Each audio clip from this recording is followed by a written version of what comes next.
ജീവിതത്തിൽ വിജയം നേടണമെങ്കിൽ ചില സുഹൃത്തുക്കളെയൊക്കെ ഒഴിവാക്കിയേ മതിയാവുകയുള്ളൂ. അതിൽ ഒന്നാമത്തെ വിഭാഗം എന്ന് പറയുന്നത് മറ്റുള്ളവരുടെ ഗോസിപ്പിംഗ് മാത്രം നടത്തി നമ്മുടെ കൂടെ ഇരുന്ന് നമ്മുടെ സമയം കളയുന്ന ആൾക്കാരുണ്ടാവും അല്ലെ. അവര് ഒരുപക്ഷെ നമ്മുടെ അസാന്നിധ്യത്തിൽ നമ്മളെക്കുറിച്ചും പറയാനുള്ള സാധ്യത വളരെ കൂടുതലാണെന്ന് മനസ്സിലാക്കണം. രണ്ടാമത്തെ ഒരു കാര്യം എന്ന് പറയുന്നത് എപ്പോഴും വിമർശിക്കുന്ന ആൾക്കാർ. നമ്മൾ എന്ത് പറഞ്ഞാലും ഏത് പദ്ധതിയോ അല്ലെങ്കിൽ എന്തെങ്കിലും ഒരു പ്ലാൻ ഇങ്ങനെ പറഞ്ഞു കഴിഞ്ഞാൽ അപ്പൊ തന്നെ അവർ നെഗറ്റീവ് ഫീഡ്ബാക്ക് മാത്രമേ തരൂ. ഒരിക്കൽ പോലും പോസിറ്റീവായിട്ടുള്ള ഒരു കമന്റും അവരിൽ നിന്ന് നമ്മൾ കേട്ടിട്ടില്ല. മൂന്നാമത്തേത് ഒട്ടും എമ്പതി ഇല്ലാത്ത ആൾക്കാരാണ്.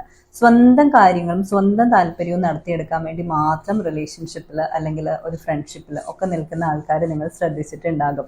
അത്തരം വ്യക്തികളുമായിട്ട് ഒരു സൗഹൃദം സ്ഥാപിക്കുന്നത് ഒട്ടും നല്ലൊരു കാര്യമായിട്ട് പറയപ്പെടുന്നില്ല. പിന്നെ സ്വാർത്ഥരായ സുഹൃത്തുക്കൾ, അസൂയ മനസ്സിൽ സൂക്ഷിക്കുന്നവര് അല്ലെങ്കിൽ നമ്മളോട് വളരെ അസൂയാപരമായിട്ട് പെരുമാറുന്നവര്, അത്തരക്കാരെയും കൂടെ കൂട്ടുന്നത് കൊണ്ട് നമുക്ക് വലിയ നേട്ടങ്ങളൊന്നും വരാനില്ല. നേരെ മറിച്ച് ജീവിതത്തിൽ വിജയം കൊയ്യാനായിട്ട് നമ്മൾ ഇങ്ങനെ കൈ ഇങ്ങനെ ആഞ്ഞെടുക്കുമ്പോഴേക്കും അവരതിനെ വലിച്ച് താഴത്തേക്ക് ഇടുകയുള്ളൂ. അതുകൊണ്ട് ഇത്തരം സുഹൃത്തുക്കളുടെ മേലും ഒരു കണ്ണുണ്ടായാൽ ജീവിതത്തിൽ വിജയം കൈവരിക്കാൻ നമുക്ക് സാധിക്കും. ചിലരെയൊക്കെ ഒഴിവാക്കാൻ സാധിക്കുമെങ്കിൽ ഇത്തരത്തിലുള്ള ടോക്സിക് ആയിട്ടുള്ള ഒരു വൈബ് സ്പ്രെഡ് ചെയ്യുന്ന ഫ്രണ്ട്ഷിപ്പ് ഒക്കെ ഒന്ന് ഒഴിവാക്കാൻ തന്നെ ശ്രമിക്കുക.